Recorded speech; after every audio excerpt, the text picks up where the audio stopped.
believe this man having the COVID, in man. the helicopter command some of the center, air traffic. Gotta go out of port, you know what I mean? that he was On the hearing screen. a call between the pilot or some sort of communication. So when we can get him, we'll ask him what he was able to hear. Yeah. Man, Talk a Kobe. little bit about what it was about Kobe that brings so many people out today. We talking with Breen earlier, and there was a gentleman from Venice Beach who just decided he had to come out there and go to the scene right now.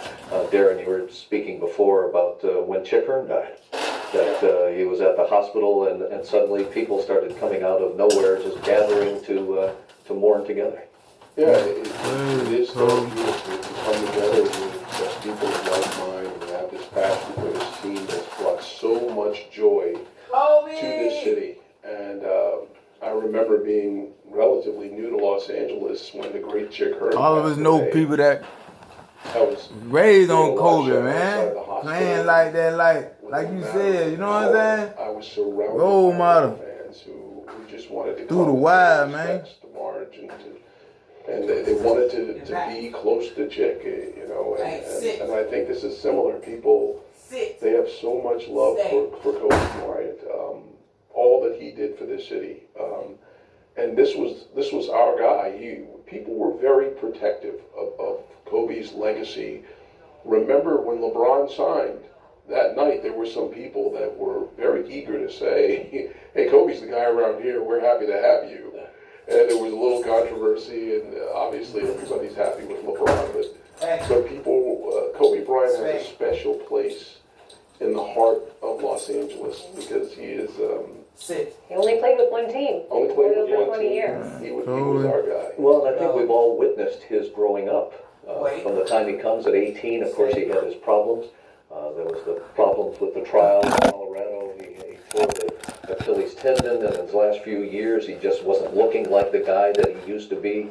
But everybody, I think, feels like they have a stake in what they watched for 20 years, and now suddenly he's gone, and everybody has to deal with the memories that each one has in their own mind of what part of their life that they can kind of show that he was influential in doing something for them, right? You know, Shaquille O'Neal's son, Sharif O'Neal, he put out that, tweeted that this morning, Kobe Bryant reached out to him. He announced earlier this week he's actually transferring from UCLA. He's going to leave UCLA. And this morning at age 19, Kobe reached out to him, said, "You good, fam?" As in family. Said, "Yeah, just getting this work and trying to figure out my next move. You know, how you been?" So they were apparently going to get together, and this was 2 hours before the crash. He was in communication about Shaquille O'Neal's with Shaquille O'Neal's son about what's going on with him and his basketball career, and what he's going to do after he leaves UCLA, and he's looking out to counsel somebody who he considered like a nephew. Which is, I think, is typical. Darren, you were mentioning it before, that this was a guy. Even through, you know what I'm saying, what they went through, it's still family. Like, Jit reaching out to him, like, what's up, you know what I mean? Or he reaching out to Jit. Like, what's up, He was man? one of the great mentors in the NBA today. Wow. Guys like Russell Westbrook, and he used to work out with Sharif when he was younger. He would invite guys to come down, and they would get started like at 4 and 5 in the morning, and he put them through the Mamba workout. He opened the Mamba Academy, and the Rams Westbrook would even go. You hear that? Train. This is Yeah, boy, do it, man. Just doing it, man. Can't take nothing from him, boy. in so many ways. Can't take nothing from Jit, for real. Did he also have mentors? Because, I mean, there was a lot of jealousy about him going to the NBA so young. So did he have the same people looking out for him as he has now given back to others? Well, his dad Jelly Bean and his mom Pam, but his dad, who played over in Italy, and that's where he learned the Italian language. But Jelly Bean and they used to get tapes from America, Laker tapes, and watch old VCR tapes of Laker games. So the Lakers were kind of Kobe's team even before, He knew he was going. Yeah, exactly. All right, we have Tim Lynn on the phone with us right now. And Tim, what were you hearing earlier? Well, they sent me some audio from the air traffic control in you've been speaking about the flying conditions and what the pilot was doing going through there. And after listening to the audio files from air traffic control, just to put a little light on what was going on, is that the aircraft was coming up from John Wayne Airport, making a normal transition, which takes you towards the zoo, which is a lower part, to get around into the valley. And at that point, if you heard them talk about special VFR, and he had requested that from the air traffic controller at Burbank Airport. Now, what special VFR is when the visibility is lower than standard, but you're able to maintain contact with the ground and remain clear of the clouds. They'll allow you to go through and continue on. But if conditions change, then you need to turn around and go back out. But what happened was, as he came up, the controller is only allowed to have one aircraft in his area at any one time. So the pilot of the helicopter had to wait for about 15 minutes by the LA Zoo doing circles waiting to clear the airspace. And then once he got the clearance, that tower controller at Burbank sent him up the 5 and around the north side of Burbank Airport. And then once he got up there, and that was due to the fact that Van Nuys was also in what they call IFR conditions. In other words, the visibility wasn't there to fly visual rules. And they brought him around the north end of Van Nuys and then brought it down towards the Calabasas area on the 101. And that's where he has to go to the SoCal, which is Southern California TRACON down in San Diego, to get on radar with them. But at that point, the controller down in San Diego told him, "I'm sorry, you're too low. We don't see you on radar." And that was the last communications they got from that helicopter. But what he was doing is pretty much standard. They go through it, the weather's down, use special VFR to get through. But as a pilot, you have to fly your aircraft safely. And what happened there is he just got into some weather, it looks like. But the weather was down to a point where it was, very marginal, as we call it, going through. But unfortunately, the outcomes this morning. Yeah. So, Tim, are you saying that they were trying to possibly go to Van Nuys and then Burbank, or they were looking at their options for different places to land due to the conditions? No, they were just transitioning the area. He was going to Camarillo, is where he was supposed to be going, but you have to get permission to go to different airspaces as you go along. And so what happened is he asked permission to transit the Burbank airspace. He got permission to transit through there, and then he asked permission to go through Van Nuys. And the same thing happened there. They had traffic that they had to wait to clear to let him through. So he was doing what we've done many times in Sky 5. So it just unfortunately had an incident at the end. Yeah. All right, Tim Lynn, we thank you for that call in. We appreciate it. As we all know, Kobe was one of 9 people on this helicopter that crashed in Calabasas just before 10 o'clock this morning. On board with him was his 13-year-old daughter, Gigi. They were heading to the Mamba camp over there in Thousand Oaks, I believe, and they had a game coming up at 2 o'clock, and Kobe was going to coach the team. That's why they were heading up there.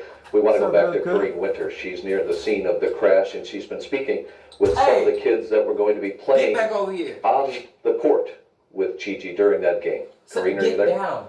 Sit. Right, they were also headed to that game. I want to bring in Coach and Dad. Let's start with your name. Jose Miran. And these are your players. 6th grade Rising Stars players. We're missing a few, but the ones that are here are here. Played in a different division from Gianna, but nevertheless, they've seen her so many times, and you're still shaking. It's still a shock. I'm still in shock. I mean, it's being a parent, being a coach. It's shocking.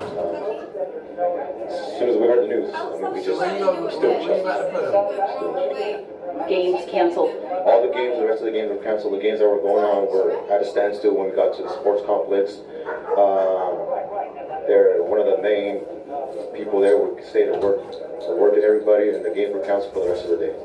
Your daughter's by your side, but these are your girls, and yeah, they're pretty much my daughters as well. We've been together for the last almost 2 years, so it's tough. Fan, boy, as a parent, you said you're just struggling with this. I mean, it's so tragic on many different levels, but you said that when you found out about this, it was like a kick to the gut. Yes, it was. As soon as we heard about it and we were getting some news from town, when we were 3 hours away from here, we were getting text messages and some phone calls. Then we got closer to the complex, I mean, we confirmed them, and once we were there, yeah, we got more bad news and shocking. Just want to show hand to your sweatshirt there, Mama Cup Tournament Series. This was something that was so special to Kobe. Tell us about it. It was, from what I heard, he was really focusing on youth basketball, something he really cared about, had a passion for it, from what I've understood. And it just, I mean, it's something good. I mean, we want these kids playing basketball. And he was, I'm glad he got these tournaments set up, because that's the whole reason why we're here. I mean, to compete against some of the best teams that he brought in. These girls want to compete, and he made us better. I'm glad he got these tournaments set up, because that's the whole reason why we're here. I mean, to compete against some of the best teams that he brought in. These girls want to compete, and he made us better by setting up these tournaments. We pushed harder. This is our second time here. Hopefully, if this still continues, we'll be back in 3 weeks, and then we'll be back again the following month to finish off the series. And then hopefully it can still continue, so we can come back here and play basketball.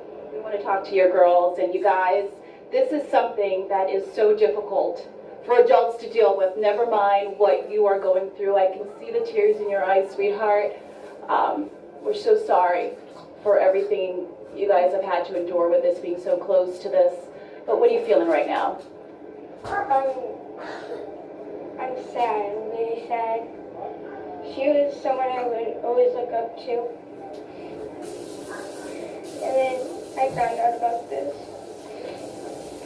And it just got me. Yeah. You guys have been helping each other through it. We've been speaking to a lot of fans out here. They said that's one of the reasons they wanted to come out here, to take it all in. The reality of this, even though it's so sad, and they're comforting each other. What have you guys been to get through this? Like, it'll be okay. I mean, time's gonna pass. So, I mean, he's a real person to look up to. It's really hard. And being part of this tournament, how special was that for you? Not only getting to see Kobe, but it brought together so many remarkable teens who got to really showcase their skills on the court, right? Yeah. What was the best part of being a part of this whole tournament for you? Probably as you go by, you're getting better. They're remarkable. They're holding up so well. What have you been telling them, Dad and Coach? We pretty much, after we heard the news at the complex, I sat them down and I just told them, just be there for each other. Appreciate life, appreciate your parents, your brothers, your sisters, any little thing. Just appreciate it, because you never know when it can be taken away from you. It's a sad tragedy that this happened. So it just makes us open up our eyes and realize family is important. Family comes first. So I just told them, don't never be mad at each other. Don't ever be upset. Just go out there, be there for each other, support each other, and then we'll get we'll get through together. And we'll show you now the hillsides here. It's been the focus all day. A lot of people coming out, just staring, trying to make sense of it all, knowing that this happened just before 10 o'clock today. Kobe's helicopter crashing in those hillsides of Malibu Canyon. 9 people on board, including the pilot, perished. Is it even real to you when you take a look back there now? No, it's not real. I mean, I'm still feel like I'm just gonna wake up right now and just have it be a dream. But I mean, at the end of the day, it's reality. I mean, it's life, and we just got to deal with it. I mean, help each other out, support each other, and be there for each other. At the end of the day, I'm gonna wake up right now and just have it be a dream. But I mean, at the end of the day, it's reality. I mean, it's life, and we just got to deal with it. I mean, help each other out, support each other, and be there for each other. At the end of the day. Did you ever get a chance to meet Kobe? I got to see him coach and play a couple years ago at the All-Star tournament down in LA. My son got to meet him. He got to shake his hand and go up to her and meet him, which is good. Melissa got to take a picture with his wife. So it was a good moment, good memories for him. I've been a fan, Kobe Bryant fan since 1998, since he got into the league. Huge Lakers fan. I mean, it's really tough. It's a really tough moment right now for us. Phenomenal athlete, but gosh, what a dedicated dad, right there to the end. Yes, and he inspired us, coach, too, a lot to be a coach, not only for your own kid, for other kids, because they look at us as a parent too, So at the end of the day, we're going to be here for them. We're going to push them hard. We're going to support them, and we'll get through this together. You mentioned Kobe's beautiful wife, Vanessa. all of our hearts go out to Vanessa and his daughters who he leaves behind. I can't imagine what she's going through. Our condolences to the Bryant family. Yeah, it's tough. I can't imagine being in her shoes right now at this moment. Coach, we thank you so much. Hug your girls. Thank you. Thank you guys for sharing with us. And don't be afraid to hold on to each other. This is tough stuff. Okay? All right. And as we give you a shot of the crowd that continues to gather out here, something else that we learned from that news conference that was held earlier, that firefighters had discovered a quarter-acre brush fire caused by the chopper crash, and they actually had to hike to the accident site with medical equipment, also a hose line. They searched for survivors, of course. Everyone perished.